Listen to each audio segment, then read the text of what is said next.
And good evening, everyone. A big developing story as prosecutors file more charges onto former Niagara Falls Mayor Vince Anello. On top of federal corruption charges, Anello is now accused of embezzling more than $94,000 from a local union. News 4's Al Vaughters brings us the latest now, live from the Falls. Al?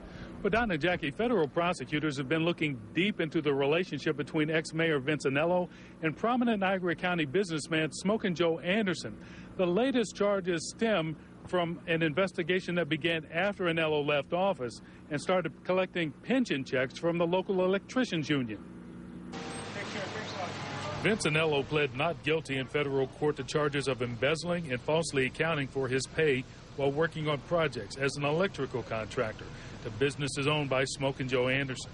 In a related case, Anderson has already pled guilty to loaning Anello $40,000 in exchange for getting lucrative city business during Anello's administration.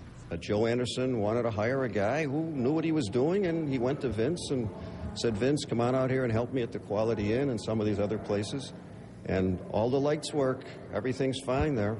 Court documents indicate Anello has been drawing almost $4,000 a month as a retired master electrician from the International Brotherhood of Electrical Workers Pension Fund since 2004, a pension that continued during his 4 years as mayor. The IBEW limits the amount a retiree can make without jeopardizing their pension. The government alleges Anderson was paying Anello well over the limit, so Anello was falsifying his records so he could continue to receive his pension checks. Defense attorney Joel Daniels wouldn't say whether the former mayor received pension checks he shouldn't have, but did say that's a matter between Anello and the union. Some restrictions on how many hours you can work, but we believe we can explain that. And again, that's a dispute between Vince and the union. You're saying that's not the government's business? Well, as we said before, the government has its spin on it and we have ours. U.S. Magistrate Kenneth Schrader allowed Anello to go free without posting bail. But there are storm clouds on the horizon for the government's case against Anello, and we'll have more on that coming up at 6.